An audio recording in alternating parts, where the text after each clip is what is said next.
This episode of Outside Insights is brought to you by Placers, a values-led staffing partner helping businesses and individuals reach their highest potential. Build a flexible workforce or take the next step in your career at myplacers.com.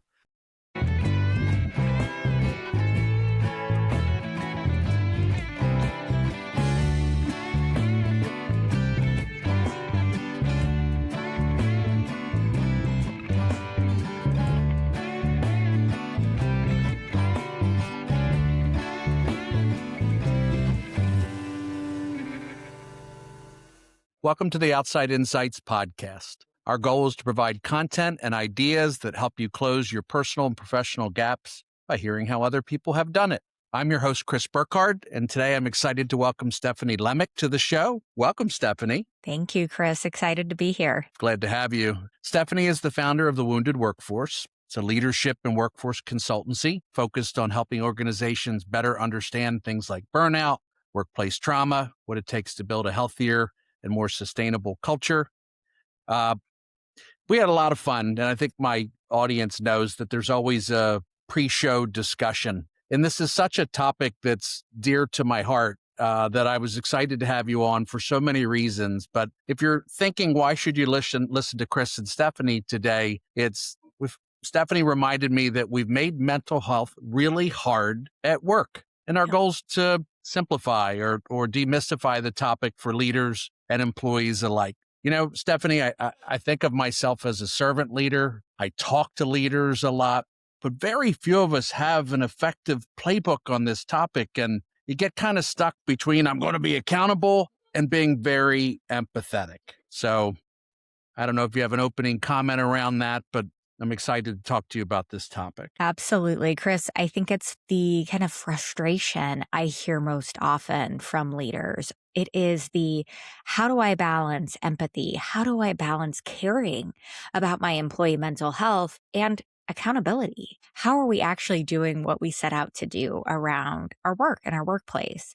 And I think it is especially challenging for leaders in this moment right now because we have increasing demands around performance, productivity. We are navigating what the workplace and the world looks like with AI. And at the same time, we are even more focused on what it means to be human at work. And most of us as leaders did not have that experience coming up in our careers and did not have that support and language. And what I always say is the secret to mental health at work is actually without accountability, it's not working. So I think accountability is actually an incredibly important idea around mental health at work. We just overlook it. And oftentimes for me, what I think we get lost in mental health, we're talking so specifically about those one-to-one relationships, those individual things, because mental health is incredibly individual. But at the same time, when we're leading teams, we're leading a group of people. So we have to balance that focus. And I think that callback to accountability can come in really well when we focus on how is this impacting the team overall. So I think there's a lot of great things that we can kind of dive deeper into and how you find that balance on, your day-to-day leadership. So I really like to point in there that this may not have been the work environment that I grew up in, that I experienced. But what hit me in today's workforce realities, that with lots of generations of leaders, I think recent leaders feel like this is more of a lens and expectation, more clearly that they're, you are right. I think there was a day and an age not too long ago where this was a taboo topic. Yes. It might have been whispered. It was not talked about. And honestly, I have had people join a town hall huddle celebrating a victory with mental health today, right? Or being very open about a challenge. I am curious. I like the name Wounded Workforce. Where's that come from, the root of it, and how do you define it a little bit? Yeah. So, people love alliteration, first of all. So I love the alliterative title. But really, for me, the idea came from the fact that The vast majority of our workforce, the vast majority of people showing up and coming to work have experienced challenges in their life. And I specifically point to traumatic experiences. Some of the data, when you really dive into trauma and its impacts, is quite staggering. Over 70% of US adults self identify. So that's folks raising their own hand and say, I've experienced one or more traumatic event in my lifetime. So when we look at that, something impacting 70% of our workforce, that's something we should be talking about. And even more interesting to me, I do a lot of work with organizations that, are typically considered tough. So construction, manufacturing, heavy sales organizations, a lot of really male dominated fields. Data actually shows, so this, I thought I was going to fall out of my chair when I found this statistic, but the Substance Abuse and Mental Health Services Administration, SAMHSA, actually report that men are 10% more likely to report having a traumatic experience in their lifetime. So when Stephanie, we're how are you defining trauma just for the audience? I think I went to so many places, but what can I define it as? I love this question, Chris, because there are so many different expectations of what Yeah. trauma actually is. We have some people thinking of folks who are experiencing, a combat zone or a, violent crime. And then you have, young people on TikTok talking about, trauma bonding and using the term almost colloquially. So Yes. I really rely back to the SAMHSA definition of Okay. trauma. And it is pretty broad, but the definition is trauma results from an event, series of events, or set of circumstances that is experienced as life threatening or potentially life threatening and has lasting impacts on our mental health, our performance, our physical health. And those lasting impacts could be short term or long lived. So this is a really broad definition. And I often go back to the 3 E's to make it simple for us to understand as leaders operating in our day to day. But it is the event or series of events, how it is experienced. So this is where it gets really individual. How do I experience that event? And what are those effects on me as a person, whether they're physical or mental? And to help kind of think about physical versus mental. So a traumatic experience could trigger, experiences of depression, anxiety. Post-traumatic stress disorder is a great example as well. Post-traumatic stress disorder actually triggers physical impacts as well. So automatic responses in our body. And so there's a lot of really interesting ranges of what someone may consider traumatic. The real kicker here is it's kind of up to the individual whether or not an event is experienced as traumatic for them. So for someone, they could experience a natural disaster as a traumatic experience and have lasting impacts. For someone else, it is not traumatic. What's wonderful for us as leaders is we don't make diagnoses. We don't have to understand and navigate that nuance. What we do need to understand, though, is that these are pretty broad experiences Yes. and they're impacting a significant amount of our workforce. Do you think the 3 E's apply for a leader to use when facing in a circumstance? Because I mean, I'm always trying to apply it my own lens to it. Like, as you were describing it, I was thinking that as leaders, we make judgments. We are paid to make judgments. We are paid to Yes. make decisions, yet we are scared to death to make a decision about this. And Yes. thank goodness you're saying we don't need to. We don't need to. I think, again, you teed this conversation off so perfectly, Chris. We've made mental health really hard at work. And Yes. how I would sum that up is we are asking managers, leaders, HR professionals to become these de facto psychologists, counselors. That isn't our role. That's not our responsibility. And I think it is an unfair burden we've put on people. So one thing that I always talk about really clearly when I'm, interacting with a leader, interacting with a team around training, around coaching, around support is it's not our job to diagnose or treat someone's trauma, to diagnose or treat someone's mental health condition. Our job is to show up and acknowledge the humanity of the people we're working with. So I think we added all of this really great information around mental health, and we've made it more accessible and easier to talk about it. We've also at the same time made it scarier. So we've made it scarier for leaders to go, oh my gosh, this is really serious. I don't want to do the wrong thing. I don't want to say the wrong thing. When the truth is, the best mental health intervention you can make as a leader is knowing your people, which great leaders already know their people. They get to know their teams and recognize their humanity. And again, this is something you're doing. So when we say, oh, how do I check in on the mental health of my team? It's as simple as like, hey, how are you doing? What's going on? How are things feeling in your life? And making it okay to have those conversations. And in terms of how, trauma or mental health challenges may show up, it's not, oh, let me, get out this checklist of things. It's, hey, Stephanie doesn't seem like herself. Hey, it seems like Chris has something going on. This isn't how he normally shows up. This isn't how they would normally respond. Let me check in. Let's dig a little bit deeper here and see what other supports, tools, resources this person may need. Not me stepping in to, To treat do it something my that's very complex. Stephanie, it seems like a couple thoughts. First, it seems as if what you're saying is do your job. Now that sounds Yeah, contrived. Do this within the way you might normally be a leader. right. You're not saying ask new questions, but you are saying be engaged and listen, Yes. stay centered in it. But I have to ask, we are right about that we've been given this title of the de facto need to do this. What was the state prior to that? Like, so it wasn't my whole life. You're right. I think so I feel like I never knew any of this stuff. Mhm. It showed up it showed up when people didn't come to work.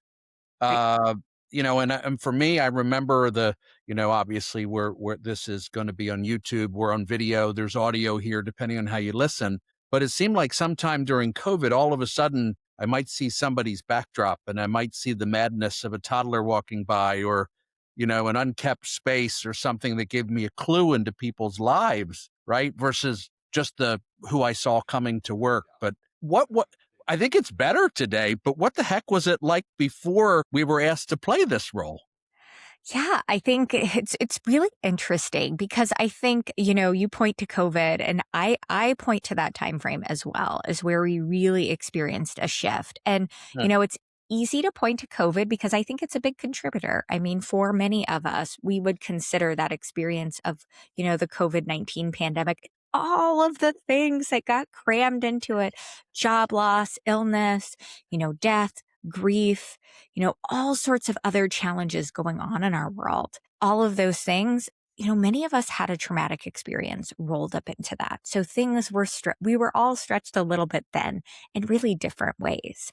At Yeah. the same time, though, you pointed to there was an additional blurring of that work lifeline, that Yes. kind of boundary. And that kind of naturally happened when we saw their backgrounds. If you're on YouTube, you probably saw my little dog jumping up Yes. behind me earlier. It's just a different glimpse into Olive is someone's life. welcome during this episode, and I expect Olive to make a showing here. So, She will. My chief marketing officer will definitely make an yeah, appearance. exactly. Um, but it is one of those things that blurred the line. At the same time, we were also seeing a shift in the demographics of our workplace. And for Okay. leaders, you are probably thinking, "Oh, I know what you're getting at," and I'm talking about Gen Z. And Gen Z has a very different relationship with work than many previous generations. And that relationship with work is different on many levels, but especially around mental health and how mental health plays into the workplace, burnout, work life balance, all of those things. And so we were all kind of reevaluating our relationship with work during the COVID-19 pandemic, for better or for worse. And then we're seeing this influx of a generation that has a very unique lived experience around access to information, the internet, what they've seen in terms of workplace and burnout becoming this new, psychological phenomenon specifically related to the workplace. they approach it really differently. So all of these things kind of mass together to really change the fact that, wow, we do really need to talk about mental health at work. And I think it's a net positive, but I think there are also some kind of tricky challenges that come into play here as well. I think, before we were talking about mental health at work, there are phases of kind of management styles we've seen be prevalent in the workplace. And, we went from, what would be traditionally, 100 years ago, 80 years ago, even 50 years ago to some extent, that command control type leadership Yes. where you told people what to do and they did it. And that was expected. And people kind of expected it, built their lives around that. That was okay. And there was really a shift to a more collaborative type work. And a lot of that shifted in terms of the type of the work was being done. You think about a lot more knowledge workers coming into the workforce, how we were interacting, much more collaborative. But again, the focus still remains on work. So we're starting to pull humanity into the workplace just on the basis of how much of yourself is showing up in your work. And that humanity is kind of integrating in. So I think humanity was always there. It just shows up in different ways. And I think we're verbalizing it in a different way now because I think two things. We know more about mental health. We know more about the brain. People kind of get a little grumpy about, more experienced individuals, older generations, and their, lack of willingness to talk about mental health at work. I don't think that's fair Right. because we had really different information and we really socialized in a very, very different way around mental health. 30, 40 years ago, it's not that long ago. It wasn't something you talked about. And even, I'm a millennial and there's even an aspect of, how I was raised, how I was socialized where I'm a little bit more open about it, but it's not something I would ever talk about at work. And now you have this flip side where people are, very openly talking about things on the internet. I think we need to strike a little bit of a better balance here around support, what we need, what we share, what we don't share. And remember that even if we're experiencing challenges, it's not a manager's job to let us trauma dump on them either. There's an Right. important aspect of consent because in an organization, none of us are acting as mental health professionals, even if we are a mental health professional, because we wouldn't treat kind of our own organization internally. So we have to have that respect around humanity. We were already doing that. We didn't have maybe the right language. We had some missteps, some complications around that. But I think at the heart of what we're doing is what we've been doing for years. And it's trying to refine how do we balance the just complication of humanity and the need to be productive at work. And some of the best research shows us when we do humanity right, when we engage with people right, when we create psychological safety and trust, we actually perform really well. And I think some of that research has helped us prioritize that. But I, what's important Stephanie, is we that's move really away what, from buzzwords to yes, action. your comment about psychological safety at work, that is the definition of a healthy culture, 100%. Yes. let alone related to this Yes. topic. So I am curious. I'm going to just frame it in the funniest way I can think. When you're at a cocktail party or a barbecue or a dinner party, there's either a long line to talk to you or you're sitting by yourself. Which is it? I'm curious. Uh, yeah, Well, it right. depends. It depends on the grouping. Yes, I would say, as a former HR executive, it used to be no one wanted to talk to me. I yes. will say the line has gotten long Not now. long. Yes. It's gotten long, and I think the thing is, and what I hear most often are just really genuine, high performing leaders who've been doing this a long time. They're great leaders, and they just say, I don't know what to do. I don't know how to fix this problem. I don't know how to help this person. And the thing is, we can't dive in and solve everything for everyone. What we have to remember is the context of the role we're serving for the organization, but also for that person.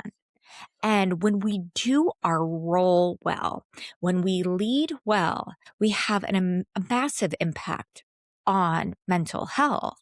It's not something extra we have to do. It is reframing what we're already doing and maybe making some additional connections. There's statistics that are out there that our direct manager has a greater impact on our mental health than our spouse. Wowzers, that's impactful. But when you think about, the best leader you've ever worked for, they cared about you as a person. They challenged you. They held you accountable. They celebrated your wins. They acknowledged you as a human. They didn't have like weird conversations with you like, Stephanie, how is your mental health today? And I think a lot of times people who have more of a mental health background than a real workplace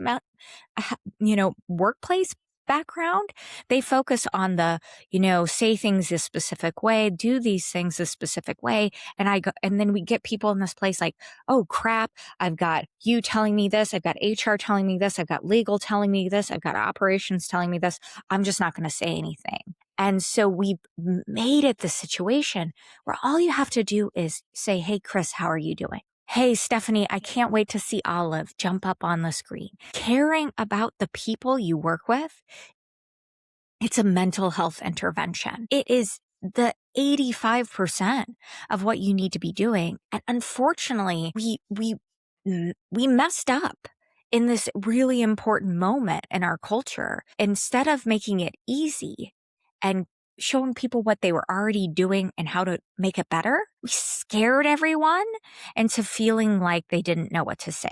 But You know not how on to be a not human. on purpose, right? We Not didn't on do it on purpose. no, Not it on just purpose. Yeah. it became this whole language that I then understood but didn't know what to do, Yes. right? And Yes. of course so how did this become your path, Stephanie? I probably got a handful of people that have their arms crossed saying, "How does Stephanie get to be an expert on this topic?" Yeah. And I in a lot of ways, I don't consider myself an expert. I consider myself a Probably why you translator. are. I consider myself a translator. Okay. I point to exactly what I mentioned. I think we made something really important really hard by mistake. And, I spent 2 decades in-house in HR roles with, Fortune 500 companies, big companies, tough industries, finance, construction, startups, technology. And I saw what it means to interact with humanity in the workplace. And I always considered myself a business person first with a focus, a specialization on humans at work. And so that performance, that, idea that we're here to do something and work together to accomplish a goal, which is actually really powerful when it comes to Yeah, mental health. We overlook that. a clear purpose. A clear purpose. But I saw all of these things. And, I referenced COVID and that changing relationship with work.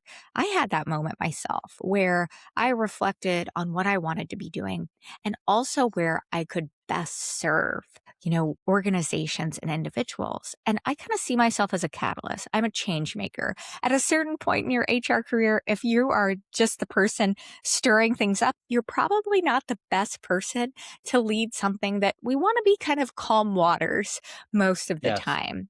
And so I decided to, go out and start my own thing. And my own passion around, workplace mental health, my own passion around how my own mental health, how my own traumatic experiences were showing up for me and not being able to recognize and support that in the right way really was why, I should be able to bring this to my clients. And I didn't want to make it. I wanted to find the resources and give it to people or, share this information, but I couldn't find what I was looking for. And what that was the information, the research, the data around trauma, around mental health that actually makes sense in the world of work, in an organization, in the day to day of how we're building processes, around how we're meeting our goals, around how managers have to interact and carry this load. And so that's where I see myself as a translator, Yes. as I am translating this really complex, technical mental health speak into something that actually is meaningful, impactful, and most importantly, doable for organizations and organizational leaders. And I think we need that translation because while it is important to use the right information and the right terminology, we also need to tailor things to our audiences. And I think we missed the boat a little bit in terms of how we're interacting with mental health at work.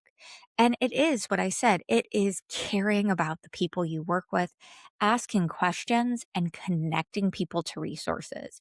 It is not being the solution provider for all of everything that's bad in your employees' lives. So the resource part, I feel like it's a company's responsibility to help organize that, but we have the benefit of having your translation here. How do we give people that here? Like, all right, so I do this well. I Mhm. engage like a normal leader on this topic, but something bubbles up. Where do I go for resources? Yeah. There's so many resources out there. The number one thing I will point you to in your own organization are your benefits and Yes. specifically Okay. your employee assistance program or EAP. EAPs are actually magnificent resources in most organizations. They're available to all employees typically, they are free. They are not reported back. So a lot of people have a lot of nervousness around using an EAP because, oh, is this going to be reported back to the employer? All these things. It isn't. And EAPs often can provide therapy sessions, counseling, financial sessions, legal support, a whole host of different things. And I think the average utilization rate for an EAP is under 3%. So, I mean, this is a resource your organization is paying for that is really underutilized. So, the EAP is a great place to start. And a lot of times, sometimes it's like, hey, here's a resource to the EAP. Sometimes it's as simple as, hey, do you want me to sit with you while you call the EAP and get connected to the right resources? Sometimes someone just needs a little moral support around that. It's Yes. also, I mean, as a former HR leader, tap on your HR teams. There are things out there, whether it's benefits, whether it's leaves of absence, accommodations around the Americans with Disabilities Act. Leverage those experts in your organization. That's Yes. what they're there for, to kind of tap in that support. There's If also someone's becoming a lot of the state-specific leaves that are Yes. coming, not every state, but it seems like every month there's a few more. Uh, Yes, and it gets complicated, so that's where I say, you yeah, don't have to be the expert. I always used to joke, I'm like, "You don't need to know, you need to know when you to tap me in." Leverage that yes, tag team. And, there are individuals who are maybe reticent to talk to someone at work or, call the AAP, talk to HR. I hate hearing that, but it's legitimate. And so, again, I'm solutions focused. What can we do?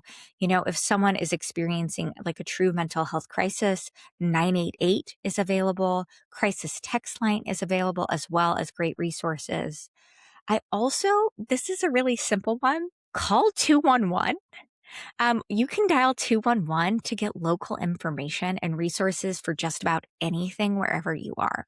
So perhaps, for example, someone comes to you and expresses they are experiencing a crisis around substance use addiction. And you're like, wow, I don't know what to do around this. Certainly turn to EAP, certainly turn to your HR team. But, for example, we know with substance use and misuse, peer support is really powerful. So we think about yes, Alcoholics Anonymous or, NA, things like that.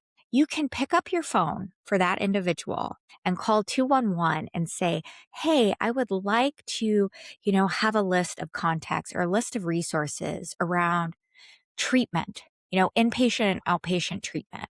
I'd like to also know about, Alcoholic Anonymous support groups or Narcotics Anonymous support groups, and you will have that local information at your fingertips.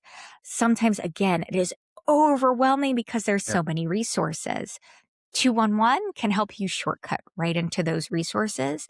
If you either have someone who's uncomfortable navigating your own benefits or your own, kind of organizational resources, or if, I know there are amazing small businesses who do not have the same resources around, benefits, EAPs, HR functions. You always have 211 available at your fingertips, though, for resources that are often Okay. free.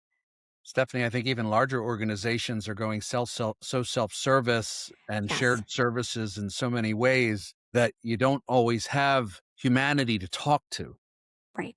You've got to figure that out. So I think you've given just great counsel here. So I am very curious because, we all perhaps read or hear the articles or see these things. It's like a two-part question. AI, of course, but it's about boy, I don't know how to frame it. It seems as if some folks are using AI as a means of getting help. I'm not here to judge, but I'm curious. I'm sure you've been asked this question before. You can really talk about it any way you're comfortable because I know it's evolving right in front of us. Yeah, it is. It's really challenging. And I think there's a couple of things here. The biggest thing that I kind of stick on or think about when it comes to people leveraging AI to support their own mental health challenges, just challenges in general. Number one is that there's still a stigma around talking about mental health, and typing something into AI is a lot easier than having a conversation. Stigma still exists. Even though we are normalizing talking about it a lot more, that stigma still exists. And so having those kind of private channels to have those conversations, ask those questions, are a place people kind of go to. And feel they can go without judgment. The other thing I point to, and I think this is a more serious and systemic issue, is the lack of accessibility around mental health care in the United States specifically. And so this is not a simple thing where we can kind of point to oh, it's because X, Y, or Z. It is a lot of things. We have extremely low supply of mental health care professionals. We also have a very low diversity of mental health care professionals. And we talk about how individual experiences with mental health care are, that makes a difference. I heard a statistic once that if you are a Black man, it probably would take you 98 tries to find a mental health care professional that is a fit for you, where on average, the rest of us, it's 3 or 4 tries, which is still more than I would like to see. But finding that person who you are able to connect with and have those conversations, I think there's a real challenge around accessibility, around proactive mental health care. A lot of our focus is around crises. Someone who is in a crisis situation where they are in the throes of addiction, whether they are experiencing psychosis, whether they are having active suicidal thoughts, those are crises. And I think a lot of the tools and resources, because the supply is constrained, are focused on addressing crises ver- versus this proactive supply. And so I think that's why I, I don't want to criticize people for using AI because there aren't a lot of great options. I'm excited for the companies I see who are focused on this and doing it in the right way. Finding a I, sensible way, right way. Finding an accessible way. I think it is dangerous, though. I think there is a danger there in just typing into a generic platform, ChatGPT, Claude. I use those tools, but there is a danger there because it is not a human and there is so much complication. I think it is something, especially for someone who is potentially in crisis or younger individuals using AI for mental health support is pretty concerning to me, just because there's so much we don't know about the tool and it isn't a person you're connecting Right. to. So I think it's that balance of caution and hope. Hasn't been taught ethics, hasn't been taught Yes. the fact that Yes. its desire is to please the person who's responding. There's so much to this that, yeah, it isn't trained to do that per se as a generic product. Right.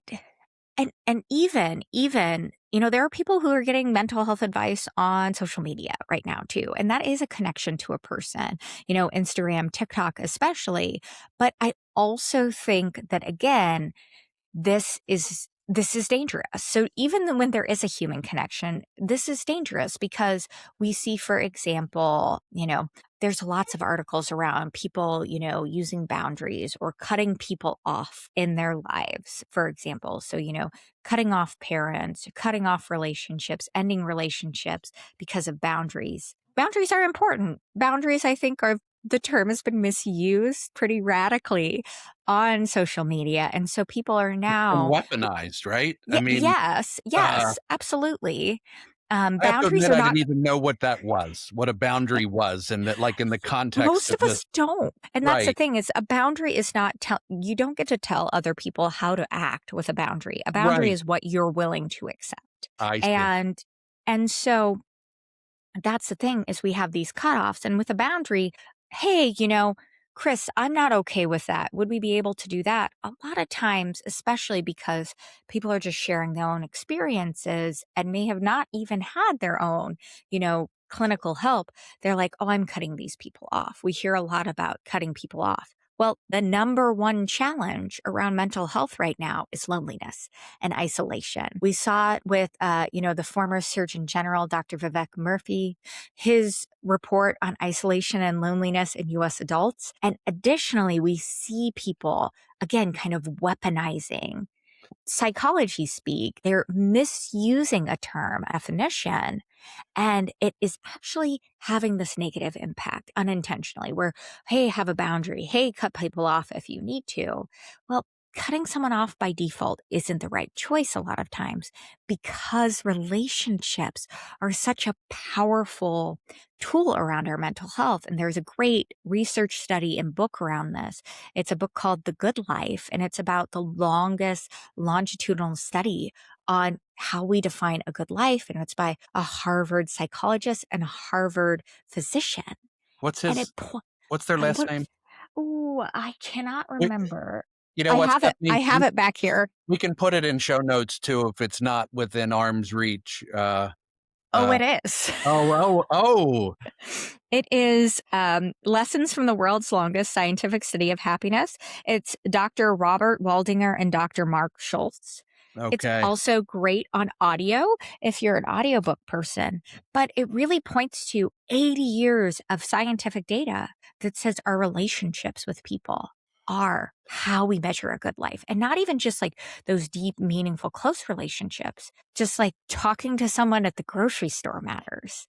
And so increasingly, I worry about some of the choices that we see happening in our society around, boundaries or cutting people off, around, isolation and, connecting with people only online. There are ramifications around that. And so, as much as AI is a topic of conversation, and I think it's a worthy topic of conversation, there are still things we haven't fully explored in terms of how we're socializing via social media and the internet that have a really big impact on mental health as well. Stephanie, you familiar with the book The Second Mountain? I am not. So I'm going to use your word humanity. It basically just it supporting what we're talking about. It how humanity and community kind of peaked in the 50s. Yeah. Small towns, spirituality. We went to place of worship, a civic place.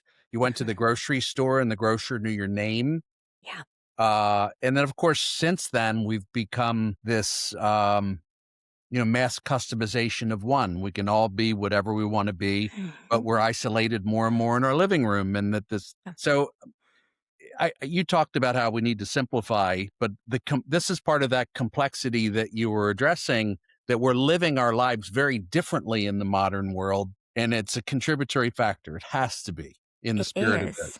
It is. And that idea of community is so important. It's such a significant impact on our mental health. And this is why the workplace really matters so much, is because the workplace is a built-in community. You'll hear people talk about our workplace as a family, all these things. I'm not into that, but I am into when you're working together to do something meaningful. And that is what every organization is doing. When we're connecting people to the purpose of their work, to the purpose of our work together, you are building a community and you're pulling together people with different backgrounds, with different ideas, with different ideologies, and you're working together. And that is incredibly meaningful. And the workplace is one of the few places in our society today where that still happens. And that's why leaders being invested in the humanity of the people they work with, caring about someone who's different than them is so, so powerful. And that's why I think it's so important that we make it as easy as possible, because the ripple impact of that is huge. When you care about your team member, when you're supporting them, when you're holding them accountable, when you're challenging them to be the best version of themselves, that has an impact on their family, their community around them. That ripple is so important. And it's one of the few places in our world where I believe that that ripple is still, well structured. It is still so in place. And so a leader who just cares about their team, I do really believe in this moment is actively contributing to changing our world for the better. So, in picking up on that theme, hopefully there's 72,000 well-intended leaders listening to this that are still with Yeah. us at this point. Yeah. We're leaders and we know we have to take action. We have to do things. We have to evaluate. How do we unintentionally create harm when we Yeah. believe we're doing the right thing in this? It's Yeah. again, how do we leave people with a tool around this? And by the way, I think I'm asking that question for myself. And if the rest of you need this answer, great. But if not, I'm writing it down. Yeah, I think we unintentionally create harm when we make assumptions. And I think that's just kind of all of us. Yeah. And so there's a lot we can unpack around leadership, Okay. and harm. And the first thing that comes to mind for leaders specifically is power. And so as a leader, we hold power within our organizations. And at the root of a traumatic experience is an imbalance of power. And oftentimes, that imbalance of power is wielded unintentionally. Most people, I think, are not aware of the power that they hold.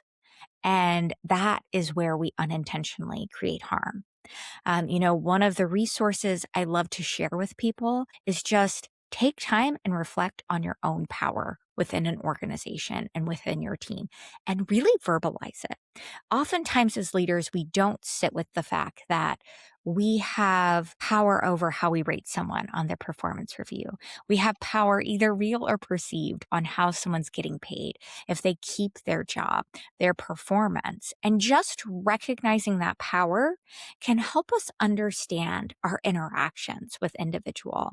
And I'm happy to share, Chris, I have a great worksheet that helps people just kind of walk through their own relationship with power and think through that so they're able to have that realization. Most of us do not understand the power that we wield in most situations. And it makes sense because we're always ourselves. We don't automatically become this, powerful individual. We're still us. And so being able to understand that context of the structures of power that we exist in can help us recognize, when harm can unintentionally happen. And if we want to make things really, really easy for people, I love easy. I love free. If you want to be a better leader around mental health, find ways to create choice for your employees. So we talk about an imbalance of power as core to a traumatic experience. A lack of choice is also core to traumatic experience. So by Uh, creating choice, we're avoiding harm, we're avoiding re-traumatization. Also, we're empowering our employees and creating that sense of, hey, I can do this, I can be part of this, and really amplifying that engagement. So there's a lot of good there. And don't get too nervous when I say give your employees choice. This does not mean carte blanche. They can do whatever they want. you can see the look on my face, right? Yes, Yeah. It's like, 100%. It yeah. is as simple as this or that. It is as simple as how do you want to prioritize the work you're doing? It can be, here is this thing that we need to accomplish. So I'm going to give you it's good choice on leadership. how you do this. It's good leadership. Yes. It's when we're Yes. busy, whether it's very helpful to realize, you know, this is not the first time you and I have talked about this, but in relating to this, as DEI became really front and center, Yeah. I felt like it was this new thing I had to learn and it was this new language. But then it settled in a way in which this conversation is happening that I realized that DEI best practices are just good culture. It's just running a Yes. good company, that I didn't Yes. need to have all this new language if I just did the right good things. And Yes. this feels very similar to me, that this is Yes. just being a good leader, which I know oversimplifies it. You got to have the tools to do that, but this makes it feel achievable. Like I'm not Yes. trying to constantly learn this brand new thing. Right. Right. And that's the thing is a lot of times there are people who are selling you something. And sure, I have things that Yes. you can buy too, but the heart of what I'm doing is I want to make this easy for the leaders who really want to do it. And I think that's most leaders. And if there are simple things you can do, and you just if every day you thought, how can I create choice for my team? What can I do for this? You are going to have a much more trauma informed, a much more mentally healthy team. You're also going to have a more empowered and impactful team as well. And you're probably already doing this. It's just connecting that idea and connecting that language. And let's be honest, sometimes we can't give a choice. And Yeah. that's then the choice would be to say, hey, here's why I can't give you a choice. It is moving to that transparency. It is, what can I share with you? Like, hey, we have to move forward in this way because of X, Y, and Z. I respect you and I'm going to share with you this information. And so I often, reflect back to leaders when we are looking to build trust in an organization. The way to do that is through thoughtful transparency. And I say thoughtful transparency, that old HR hat, it won't ever quite fully come off. It's like, we're not telling everyone everything. That isn't helpful. We can't just share all the information constantly. That's Definitely one of our overwhelming. values is front door. It's been around 25 years. So people would say, "Hey, I just want to be front door, but you're a jerk." We're like, "No, Yeah, no, no. That's not no, thoughtful transparency. no. No, no, that's not the goal of I'm with you on this one." It's you.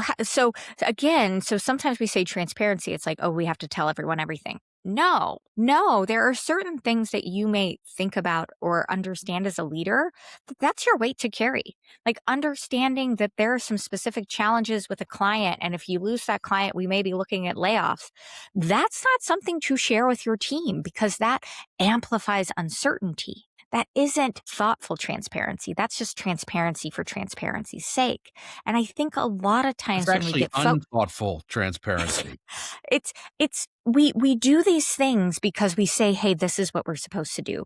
I saw it, run rampant with DEI. I see it happening as we talk about mental health in the workplace.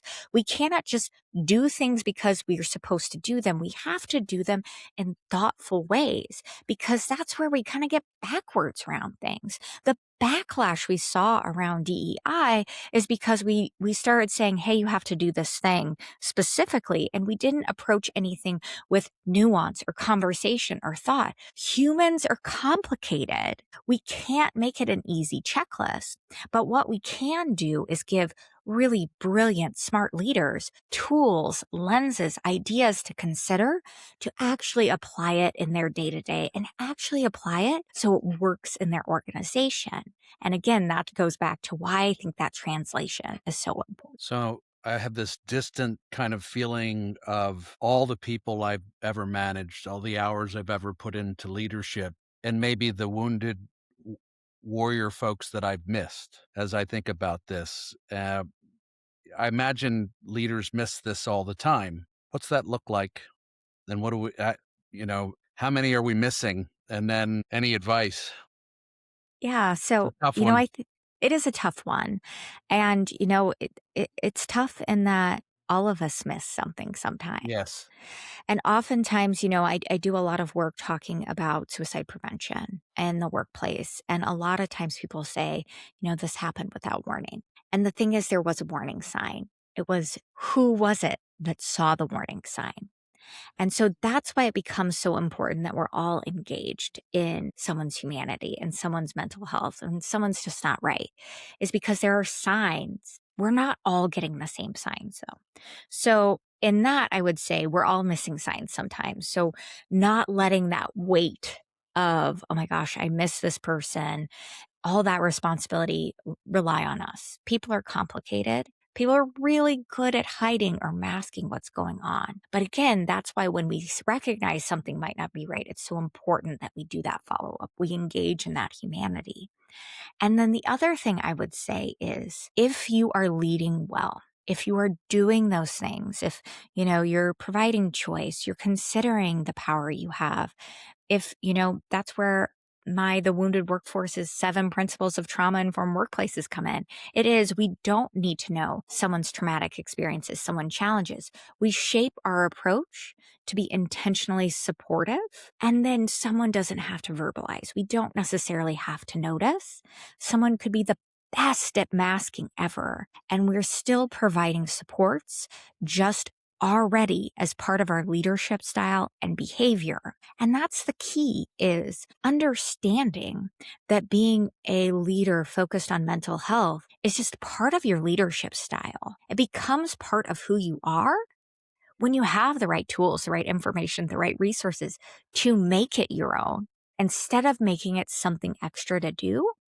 I think for us, that's the best way to kind of overcome Uh-huh. those people who may, slide through the cracks. And that's a really just awful thing about mental health, is there are always going to be people who slide through the cracks, no matter the work that we all do. But what we can remember is every choice, every impact we make does make a difference. And in the workplace, we're still creating this massive ripple impact as well. I'd like to move towards entrepreneurship and founders. Before we do, probably have forced you into sort of a fragmented way to talk about this. Is there any other tools or steps you want to lay out for would-be leaders on the topic? Did we get enough out beyond choice and power, or is anything? I will kind of quickly point to the trauma-informed Yes. principles, Okay. and there is a ton of free information you can find on my website about these. But the principles are safety, which includes physical safety, psychological safety, and financial safety. That trust and transparency, collaboration, which really gets into power dynamics in the workplace, community, empowerment, humility, and responsiveness. We all mess up sometimes. It's just a fact of life. And understanding that and being ready to change is really powerful. And then also cultural, historical, and gender issues. Those things, that lived experience we all bring with us to the workplace, and how it may show up and how we can support that.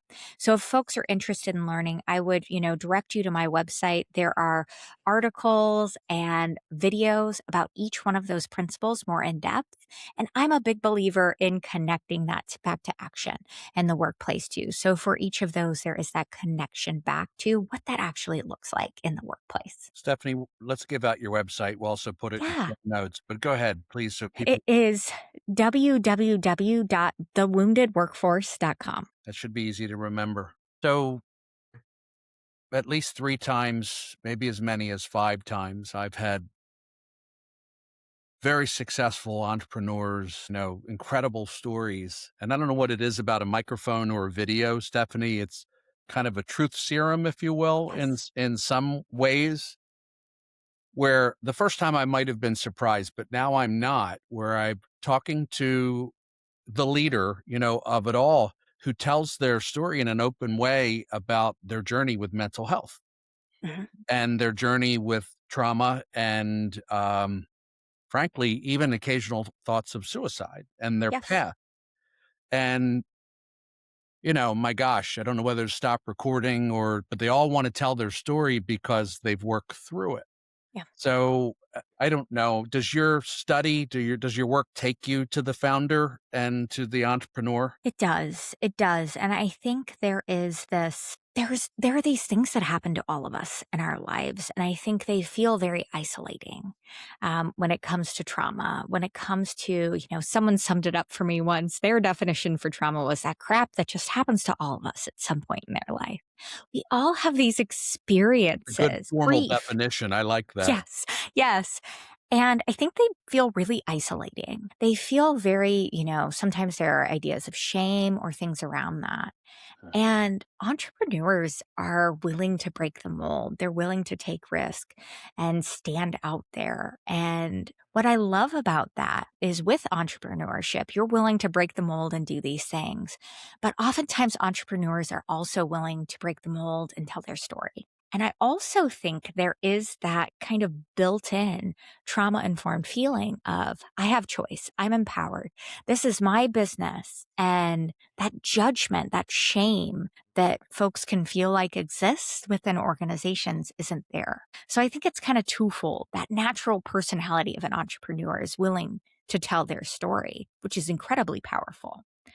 And that kind of release, that ability to know that the repercussions aren't really out there in the same way. Because a lot of people, when they talk about, hey, I want to talk about mental health at work, they don't feel like they can because they're worried about their job.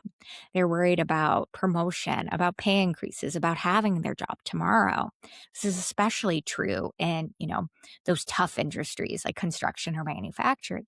And entrepreneurs have both the burden of that risk and reward, but also that freedom of, I'm going to show up and be who I am and tell my story. And it takes a lot of courage. And I'm so grateful to them because the more people that tell their stories, the easier it becomes for all of us. But if you look at the 7 points you went through, or even just reflect on power, that's typically why they're Yeah. able to tell this story. Yes. Uh, They have power over their own work. They have power over their choices. They have that financial security around, hey, I find my own jobs. I do these things. No one's going to come and say, hey, this isn't going to happen. And you get to know your clients. I used to never share my own mental health diagnoses when I worked in house. And now I share them very openly when talking with clients and doing trainings. I have anxiety and depression. I never did that in house. And it's this sense of security, this different relationship to power because of the power you have as an entrepreneur. It's interesting, by knowing what you've shared, it's now less interesting that they shared it on my show. Like, I Yep. thought it was special, but I can't tell you how important it is that you shared that to Yep. begin to understand that differently. All right, Stephanie, we're coming up on an hour. How are we doing in terms of me directing the dialogue into areas of your expertise that you want to make sure my audience gets a clear picture of? I think we did great, Chris. I really just hope folks who made it through this whole conversation, leave with, you have the power to have an impact in just caring about someone and checking in on them. Don't worry about using the right words or, getting in trouble with HR. Care about your people, connect with them, ask them about themselves. You are making not just an individual impact, but like I said earlier, you're having an impact on the world. I really believe that. And that's why I'm doing this as my life's work, because I do think this workplace catalyst for change, leaders that care, I think it's the secret sauce for a better future for all of us. Well, frankly, for the Outside Insights community, this is all about realizing that you're closing your personal gaps, oftentimes improve or help you improve your professional gaps. And I know this is a gap based on my experiences and how we handle things and how customers handle things. This is unfortunately relatively taboo, and it's often very quickly outsourced. Yes. So we don't have humanity. We either dump and run, or we stick around too long and make a mess of our business, right? In terms of Yep. not Yep. holding everybody accountable in a way that makes sense. So I think you've given all a great gift today. Um, just 2 fun follow-up questions. You recommended Yes. one book. Are there Yes. any other books that you recommend or like to give as gifts or share regularly? So, if you are interested in learning more about trauma, a lot of people point to, a book called The Body Keeps the Score. It is a great book. It's really, really clinical, though. And so, Good. I actually point to a different book, and it's actually quite fabulous on audio as well. It is called What Happened to You? And it is a book in conversation with Oprah. And I can't remember his name right now, but it's a book called Doctor. It's a physician and psychologist, and Oprah having a conversation about trauma and its impacts. And it's a challenging book. So, don't go into it lightly, but it makes conversations around trauma, its impacts much, much more accessible for folks who are more interesting about learning about trauma. Stephanie, you've made my life difficult because I have a streak going for 7 years that I read every book that a guest recommends. So now I have three more that I'm going to add to my tower of guilt, if you will. Uh, Okay. it's all good. It's great stuff. So just a fun question to wrap us up. Yes. Always ask it of everyone. What advice would you give your 21-year-old self? Uh, Yeah, so much. yeah, yeah. But What a, I what a miserable think, transition question. I know, but I, just I have I fun with think, it. I think for me, I would focus on the journey and not the destination. I Um, think getting there, the accomplishing, the checking things off the list is very important to me at 21. And today, the journey, the experience, kind of the openness to where life takes me is so much more fulfilling and so much more impactful. See, it's funny. I've asked this question for years, and I've come to think that I could learn more from my 21-year-old self because I had a simple view of the world then, overcomplicated it with all these things that I've learned and think are, I don't know. Stephanie, I think we did a great thing today, and your talents and your ideas and what you study are interesting and helpful, and I appreciate the way you framed it. Thank you for coming on Outside Insights today. It's been an absolute joy. Chris, thank you so much for having me and creating space for this conversation. Like I said, I think this is a world changer, not just a work changer. So I'm so grateful to have the opportunity to talk to you and talk to your listeners about it.